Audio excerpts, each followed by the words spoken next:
উদ্যোগ children's academy of কালচারের উদ্যোগে দাঁড়ান আমরা এখানে সবাই দুর্গাপুরের যত সাংস্কৃতিক প্রতিষ্ঠান আছে বা দল আছে তারা সবাই মিলে দিনে রাতে রবীন্দ্রনাথের মাধ্যমে বিশ্বকবি রবীন্দ্রনাথকে আমরা খোলা আকাশের নিচে আহ্বান করছি। উনি সেদিন যে আহ্বান শুরু হবে 25শে বৈশাখে তার জন্মতিথিতে আমরা সার্বিকভাবে দুর্গাপুর ব্যাপী একটি বিশাল আকারে অনুষ্ঠান করতে চলেছি। সৃজনী প্রেক্ষাগৃহে এবং আড্ডার যে প্রাঙ্গণ আছে সেখানে খোলা আকাশের নিচে বিশ্বকবি যাতে আমাদের হৃদয়ে মননে চিন্তনে সর্বব্যাপী মানে আগামী প্রজন্মকে আমরা যাতে পৌঁছে দিতে পারি সেই প্রচেষ্টা আমরা শুরু করেছি।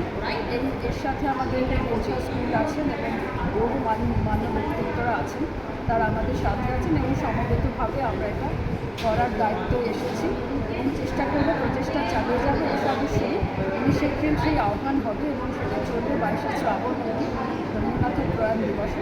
ওনার তো প্রয়াণ হয় না, ওনার তো সারা জীবন আমাদের মধ্যে আছেন, সেই সত্তা নিয়ে বিশ্বকবি আমাদের মধ্যে যাতে থাকেন এবং আগামী প্রজন্মকে সেই বার্তা যাতে আমরা পৌঁছে দিতে পারি সেই চেষ্টা আমরা দিনে রাতে রবীন্দ্রনাথের এক ছাদের নিচে আমরা সবাই সমবেত হয়েছি। কী নাম আপনার? রূপা চ্যাটার্জি।